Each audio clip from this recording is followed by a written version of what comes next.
Bienvenue dans votre chaîne Univers Mathématique.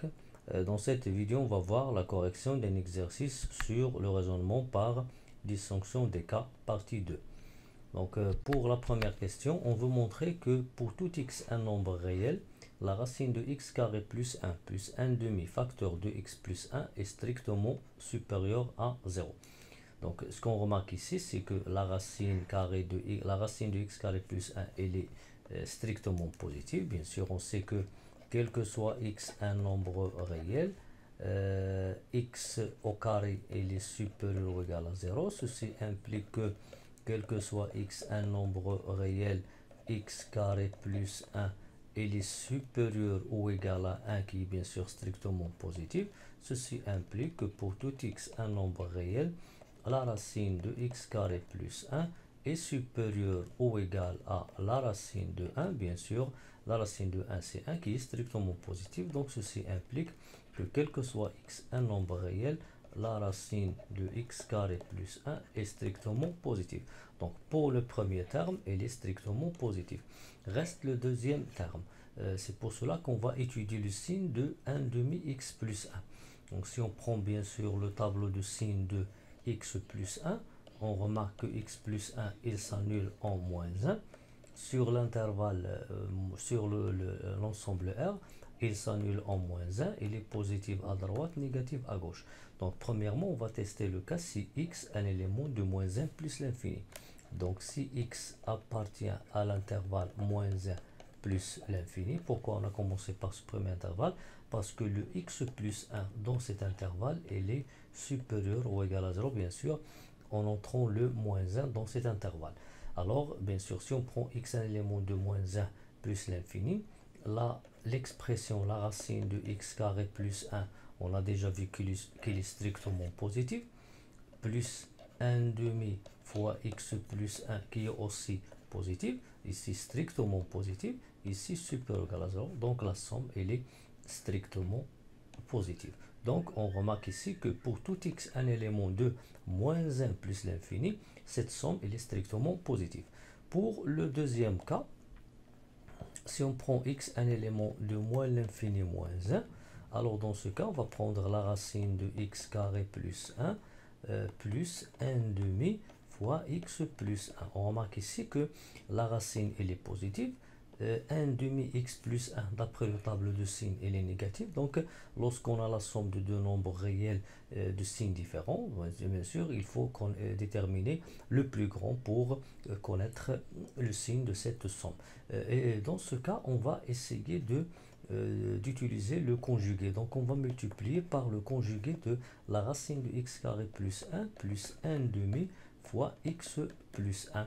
Et le conjugué de cette somme, c'est la différence racine de x carré plus 1 moins 1 demi facteur de x plus 1. Bien sûr, lorsqu'on multiplie le numérateur, on multiplie de même le dénominateur. Donc c'est la racine de x carré plus 1 moins 1 demi x plus 1. En simplifiant maintenant ce produit-là. Ce produit, c'est l'identité a plus b facteur de a moins b. C'est a carré moins b carré. Donc on obtient la racine de x carré plus 1 au carré moins 1 demi facteur de x plus 1 le tout au carré sur, bien sûr, cette différence qui est la racine de x carré plus 1 moins 1 demi facteur de x plus 1 qui est égal. Donc le carré de cette racine, ça donne x carré plus 1. Pour 1 demi facteur de x plus 1, le tout au carré, c'est quoi? C'est le carré de 1 demi, c'est 1 quart, fois x plus 1, le tout au carré, c'est 1 quart facteur de, et je développe l'identité x carré plus 2x plus 1. Et je peux aussi développer, je trouve ici, 1 quart x carré plus 2 quarts x plus 1 quart. Donc ici, je retranche cette somme, c'est-à-dire qu'on va changer les signes de ces trois termes. Donc moins 1 quart x carré moins 2 quarts x moins 1 quart sur, bien sûr, cette différence. Racine de x carré plus 1 moins 1 demi facteur de x plus 1. Après, je simplifie. Le x carré moins 1 quart x carré, ça donne 3 quarts x carré, moins 2 quarts x. Bien sûr, je n'ai pas simplifié le 2 quarts pour factoriser le tout par 1 quart. Ici, j'ai le 1 moins 1 quart, c'est 3 quarts. Sur, bien sûr, la différence. Racine de x carré plus 1 moins 1 demi facteur de x plus 1. Et bien sûr, cette différence, ou bien cette somme, maintenant, ce que je vais faire, je vais factoriser par 1 quart. 1 quart ici, multiplié par, il reste en haut 3x carré moins 2x plus 3 sur la racine de x carré plus 1 moins 1 demi x plus 1. Maintenant, on va étudier le signe de cette expression. En commençant par ce trinôme-là. Ce trinôme-là, c'est 3x carré moins 2x plus 3. Donc, ce trinôme, pour déterminer son signe, on va calculer son discriminant delta. Donc, delta, c'est moins 2 au carré, c'est b carré, moins 4 fois a fois c, c'est-à-dire 3 fois 3. Donc, le résultat, c'est 4 moins 36, qui est moins 32. Et lorsque delta est négatif, ça veut dire que ce trinôme, il a un seul signe, qui est le signe de a, le signe de 3 ici. Donc, il est strictement positif. Alors, 3x carré moins 2x plus 3 est strictement positif en utilisant son discriminant delta. Pour le dénominateur, bien sûr, on a vu que la racine de x carré plus 1 elle est strictement positive. Et 1 demi x plus 1, comme on remarque ici sur cet intervalle, moins l'infini moins 1, qui est bien sûr ceci, donc dans cet intervalle, x plus 1 il est strictement négatif, ou bien sûr il est strictement négatif. Ceci implique que la racine de x carré plus 1 moins 1 demi x plus 1, il va être strictement positif. Pourquoi? Parce que le premier terme ici, il est positif. Le deuxième, il est négatif. Avec le moins ici, il va être positif. Donc, c'est comme on obtient ici un nombre positif moins un nombre négatif. Ça donne plus, plus, ça donne positif. Bien. Donc, cette différence, elle est strictement positive. Ce qu'on remarque, c'est que 1 quart, il est strictement positif. Ce trinôme, il est strictement positif. Et le dénominateur, il est strictement positif. Par suite, le résultat, il est aussi strictement positif. Donc, on a montré que, quel que soit x un élément de moins l'infini moins 1, cette somme, elle est strictement positive. Donc, à la fin, en utilisant bien sûr le raisonnement par disjonction des cas, on a vérifié que, quel que soit x un élément de l'ensemble R, la racine de x carré plus 1 plus 1 demi facteur de x plus 1 est strictement positif. Pour la deuxième question, on veut résoudre dans l'ensemble R l'équation valeur absolue de x moins 2 plus valeur absolue de x moins 3 est égal à x plus 2. Ici, on a deux valeurs absolues. Donc, on va dresser le tableau de signes pour déterminer à la fois le signe de x moins 2 et x moins 3. Bien, donc pour le tableau de signes, c'est très simple puisqu'on a des monomes. Donc, premièrement, on va commencer par ici, on veut résoudre dans R, donc on va prendre l'intervalle R, l'ensemble R qui est moins l'infini plus l'infini. Commençons premièrement par x moins 2. Donc x moins 2, il s'annule en 2. Et x moins 3, il s'annule en 3. Donc j'ordonne les deux solutions. Pour x moins 2, il s'annule en 2. Bien sûr qu'il est positif à droite et négatif à gauche. Ça veut dire que x moins 2 à droite du 2, il va s'écrire x moins 2 et aussi ici x moins 2. Et à gauche, c'est moins x plus 2, puisque la valeur absolue d'un réel, lorsqu'il est positif, s'il est positif, c'est le x. Et si le x est négatif, on prend l'opposé moins x. Ça, c'est pour x moins 2. Pour x moins 3, il s'annule en 3. Il est bien sûr positif à droite, négatif à gauche. Positif à droite, c'est-à-dire c'est x moins 3. Négatif à gauche, c'est-à-dire moins x plus 3. Moins x plus 3. Maintenant, on va revenir à notre équation. Donc, premièrement, on a vu que ce tableau, il nous a défini trois intervalles. Et pour le raisonnement par disjonction des cas, on va étudier et déterminer les solutions de cette équation dans chaque intervalle de ces trois. Donc je prends ici x, je considère x un élément du premier intervalle qui est par exemple moins l'infini 2. Moins l'infini 2. Donc dans cet intervalle, l'équation valeur absolue de x moins 2 plus la valeur absolue de x moins 3 qui est égale à x plus 2 va être bien sûr équivalente à x moins 2. Bien sûr, sur cet intervalle, on travaille dans le premier intervalle ici. On prend moins x plus 2, entre parenthèses, plus moins x plus 3, qui est égal à x plus 2. On va résoudre maintenant cette équation. Ceci est équivalent à dire que moins x plus 2 moins x plus 3 est égal à x plus 2, équivalent à dire que moins x moins x est égal à 2 moins 2 moins 3, équivalent à dire que moins 3x est égal à moins 3, équivalent à dire que x est égal à moins 3 sur moins 3, qui est égal à 1, c'est-à-dire qu'on a trouvé une solution qui est 1. Et bien sûr, on ne résout pas maintenant l'équation dans R, on résout l'équation dans l'intervalle moins l'infini 2. On va voir est-ce que 1 appartient à cet intervalle ou pas. Bien sûr, 1, il appartient à l'intervalle moins l'infini 2. Et par suite, la solution, ici, l'ensemble des solutions S1, c'est le singleton 1. Bien sûr, on a trouvé une solution. Et je peux vérifier ici, je prends ici 1, je trouve moins 1. Si je remplace ici par, je trouve ici 1 par la valeur absolue. Si je remplace par 1, je trouve le 2. Ici, j'ai le 1, donc 1 plus 2, c'est 1 plus 2, il est vrai. Bien, maintenant, on va considérer l'intervalle de 3. Donc maintenant, si x appartient à l'intervalle de 3. Dans cet intervalle, on va considérer la même équation. La valeur absolue de x moins 2 plus la valeur absolue de x moins 3 est égale à x plus 2.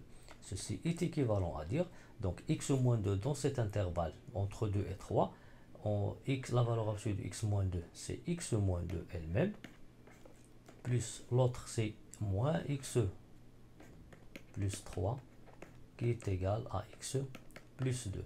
Ceci est équivalent à dire que x moins 2 moins x plus 3 est égal à x plus 2, si et seulement si. Ici, bien sûr, je vais simplifier x moins x, ça donne un 0. Je déplace ici le x à gauche et j'obtiens moins x est égal à 2 plus 2 moins 3, équivalent aussi à dire que moins x est égal à moins 3, équivalent à dire que x est égal à 3. Donc on a trouvé que le x c'est le 3.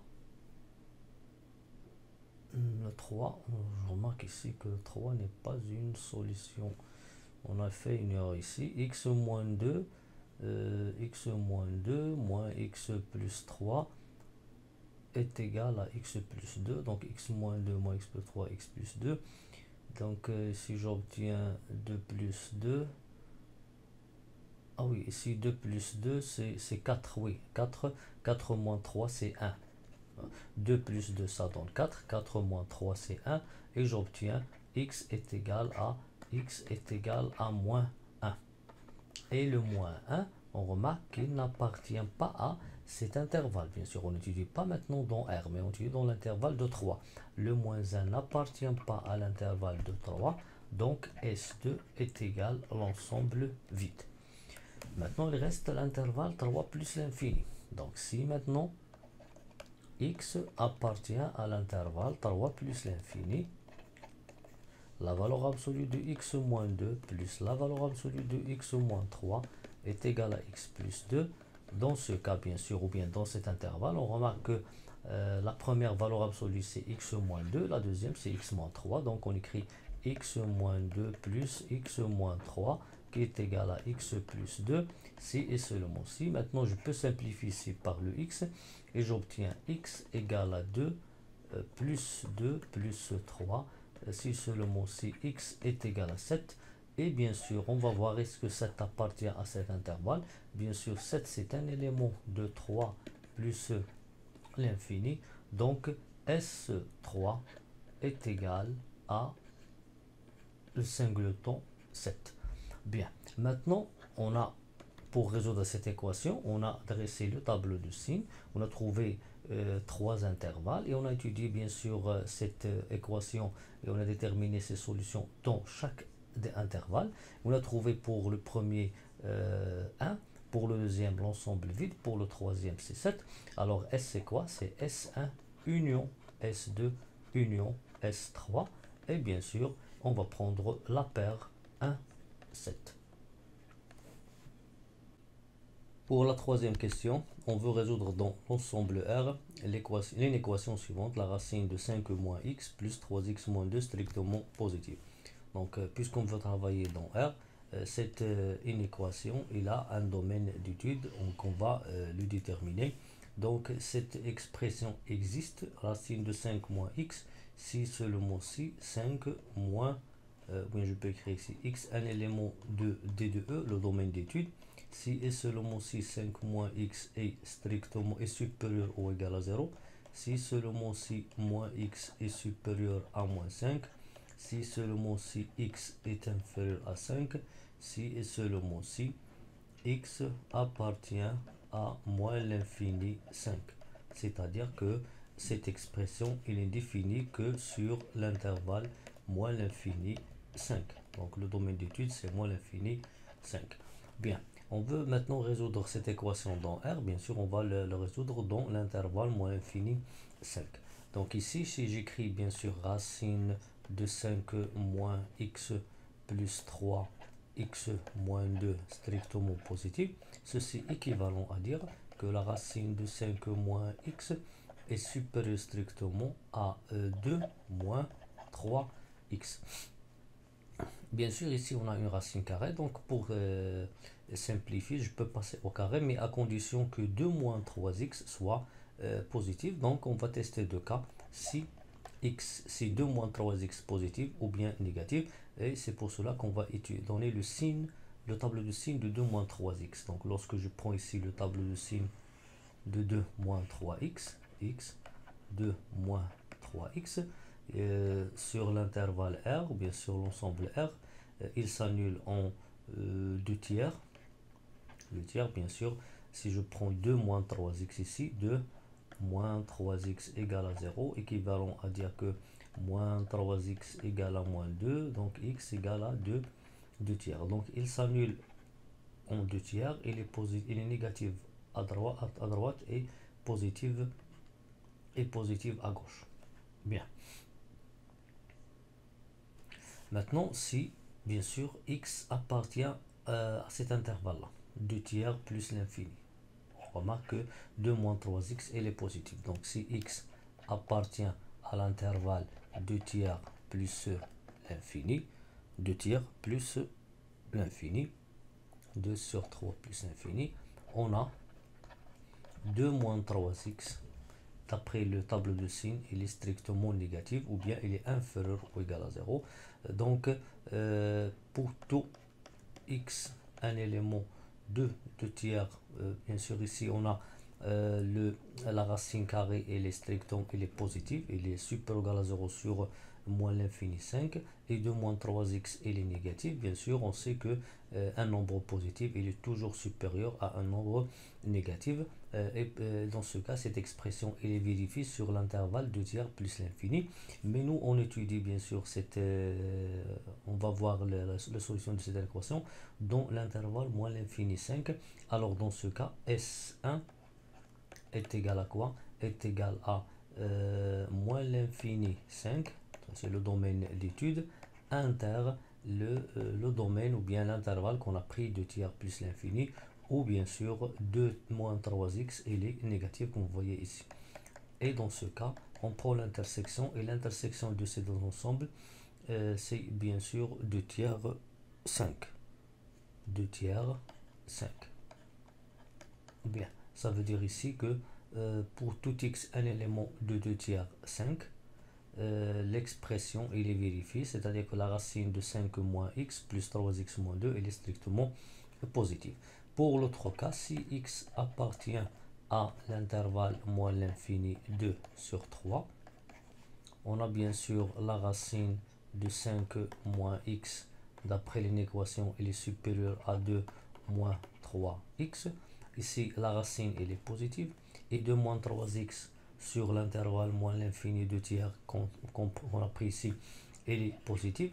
Et bien sûr, dans ce cas, je peux passer au carré. Donc la racine de 5 moins x au carré est supérieure à 2 moins 3x, le tout au carré.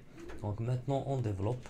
Donc c'est 5 moins x pour simplification de du carré de la racine qui est supérieur à 1. Donc je développe l'identité, c'est 4 moins 12x plus 9x carré.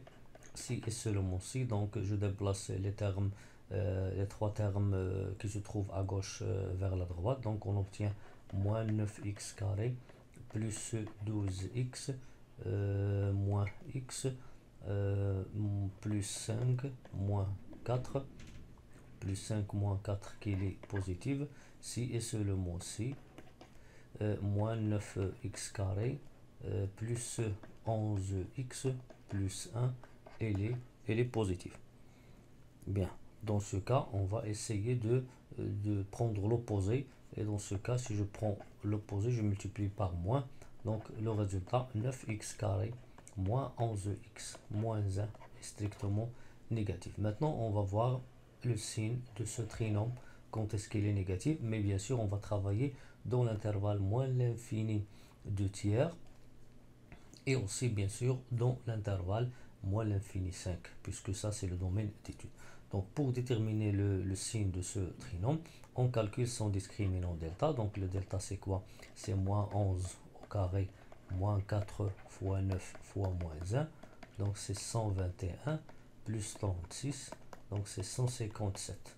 Elle est positive. Donc, cette équation, elle admet deux solutions. Donc, on prend x1 qui est moins b, c'est-à-dire moins b, c'est 11, moins la racine de 157 sur 2 fois 9, c'est 18, et x2 qui est égal à 11 plus la racine de 157 sur 18. Et par simplification, on va trouver que le x1 ici, il est négatif. C'est quoi? C'est le moins 0,08. C'est moins 0,08. Et pour l'autre, c'est 1,3. Il est positif, c'est 1,3. Bien, ce sont des solutions. Donc, je peux maintenant dresser le tableau de signes de ce trinôme-là pour voir, bien sûr, dans quel intervalle ce trinôme il est strictement négatif. Donc, je prends x ici. Donc, 9x carré moins 11x moins 1. Je peux prendre le domaine tout entier, l'ensemble R. Les solutions sont, je nomme ici alpha, moins 0,09 et bêta 1,3. Donc alpha et bêta, ce sont les deux racines de ce trinôme. Entre les racines, on prend le signe contraire de 9, c'est-à-dire qu'il est négatif. Ici, il est positif. Ici, il est positif. Par suite, puisque je veux que ce trinôme soit strictement négatif, donc je vais prendre alpha bêta ouvert, l'intervalle alpha bêta ouvert. Donc S2 pour le cas où x est un élément de moins l'infini du tiers, on a trouvé ce trinôme qui est négatif. Donc le S2 c'est quoi? C'est alpha bêta. Bien sûr, l'intervalle où on travaille ici, c'est moins l'infini 2 sur 3. Bien. Pour 2 tiers, je vais le placer ici. Ici, 2 tiers, c'est 0,6. Donc, le tiers, il se trouve entre alpha et bêta. Et par suite, lorsqu'on prend l'intersection, si bien sûr je trace la droite réelle pour bien voir l'intersection, pour le premier, c'est alpha, bêta, et le alpha et le 2 tiers qui se trouve au centre. Donc, moins l'infini 2 tiers, c'est cette partie-là, cet intervalle-là, et alpha bêta, cette partie-là. Donc l'intersection, c'est alpha 2 tiers. C'est alpha 2 tiers. Donc je trouve ici que c'est le alpha ouvert 2 tiers fermé.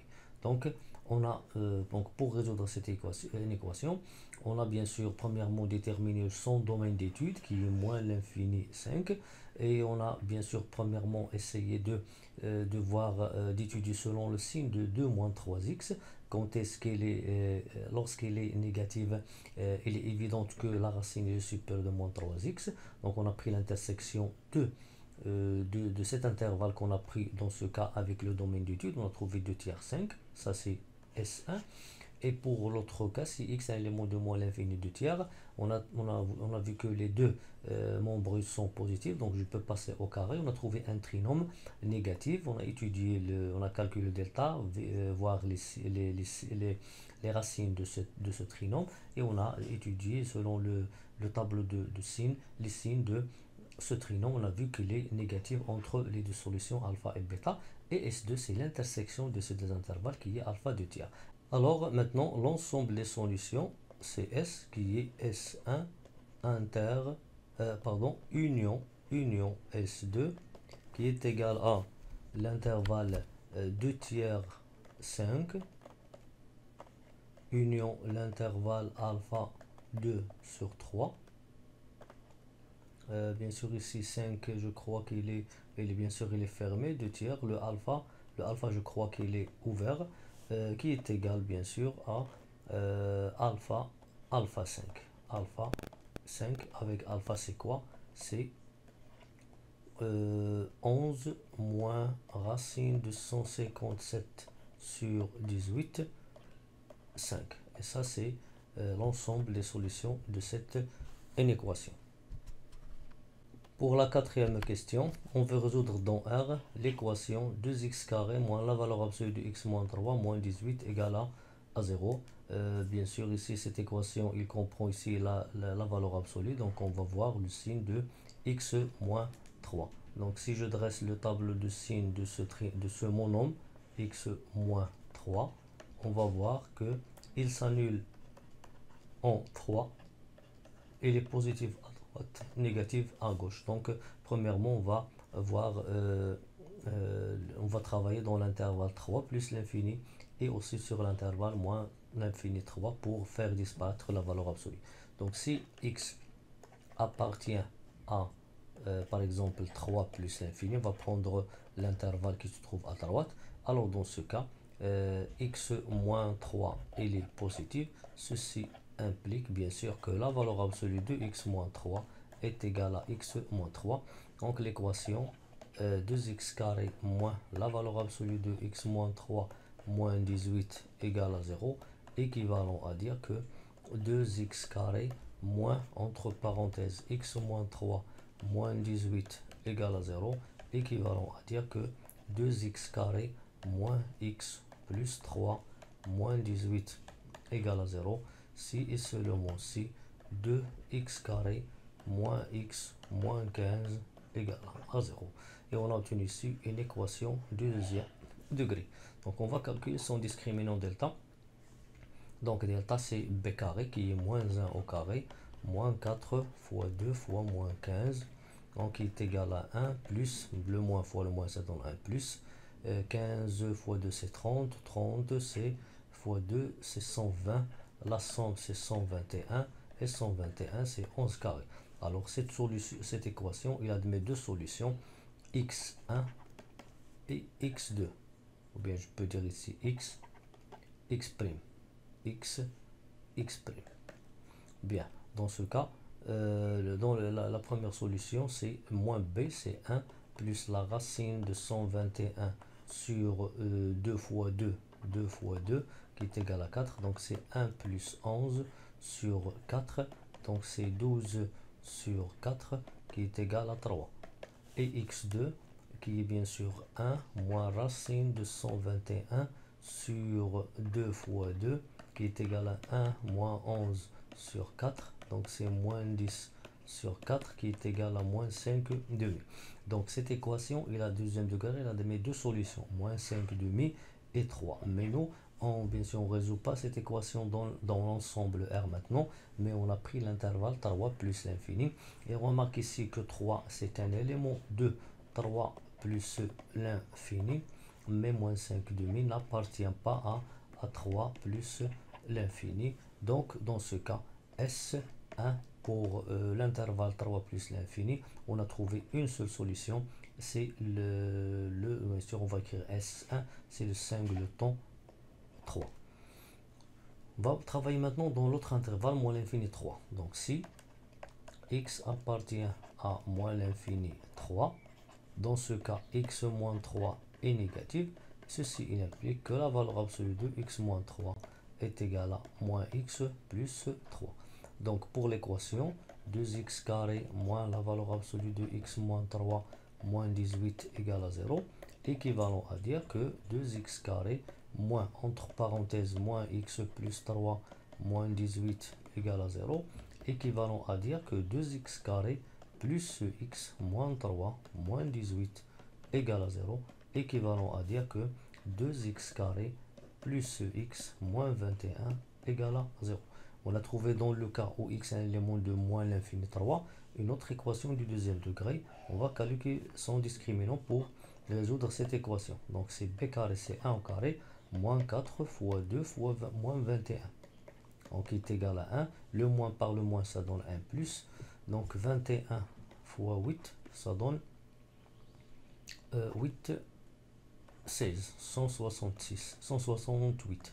Et la somme, c'est 169. Et 169, c'est 13 au carré. Par suite, l'équation, cette équation de mes deux solutions, que je peux le nommer x'1, x'2, ou bien x1, x2, x1, x2. Donc pour les solutions sont moins b, donc moins 1, plus racine de 169 sur 2 fois 2, donc il est égal à moins 1 plus 13 sur 4, donc c'est 12 sur 4 qui est égal à 3, et x2 qui est égal à moins 1 moins racine de 169 sur 2 fois 2 qui est égal à moins 1 moins 13 sur 4 qui est égal à moins 14 sur 4 qui est égal à moins 7 demi. Bien, on a trouvé maintenant deux solutions. On a trouvé le 3. Et le 3, bien sûr, il appartient à cet intervalle moins l'infini 3. Si j'écris cet intervalle ouvert en 3, on a déjà vu que 3, c'est une solution. Donc, c'est un élément de moins l'infini 3. Et de même ici, moins 7 demi, c'est un nombre négatif. Il appartient à l'intervalle moins l'infini 3. Donc, je peux dire maintenant que S2, c'est quoi? C'est la paire 3 moins 7 demi. Donc, l'ensemble des solutions de cette équation est S1 union S2. Et bien sûr, on remarque qu'on a pour la première, pour le premier cas, on a trouvé le 3. Pour le deuxième cas, on a trouvé 3 et moins 7 demi. Alors, S, l'ensemble des solutions, c'est 3 moins 7 demi. Ça veut dire que cette équation, il admet deux solutions, 3 et moins 7 demi. Pour la quatrième ou bien pour la cinquième question, on veut montrer que pour tout xy de nombre réel, x carré plus xy plus y carré, elle est supérieure ou égale à 0.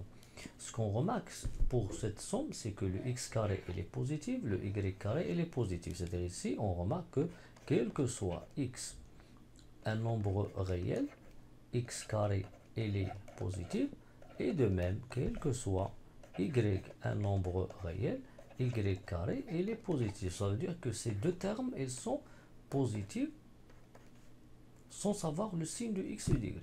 Reste ici le produit x fois y. Donc on va tester le premier cas si le produit x, y il est positif. Donc si x, y est positif, alors du fait que x carré il est positif, le x, y on a supposé, on a pris qu'il est positif dans ce cas, et plus y carré qui est positif, alors cette somme elle est positive. Donc cette somme elle est positive si le produit x fois y elle est positif. Si maintenant le produit xy il est négatif, alors bien sûr si je prends x carré plus xy plus y carré, c'est x carré plus y carré plus xy. Cette somme elle est positive toujours dans R, et ce produit là on est dans le cas où il est négatif, et la somme de deux nombres réels de signes différents, il faut bien sûr pour déterminer le résultat, il faut savoir quel est le plus grand. C'est pour cela qu'on va faire un changement. Donc on va prendre x carré plus xy plus y carré, c'est x carré plus xy plus y carré, j'ajoute xy et je retranche xy. Pourquoi? Lorsque j'ajoute xy, j'obtiens ici 2xy. On remarque ici que j'obtiens 2xy plus y carré, et il reste moins xy.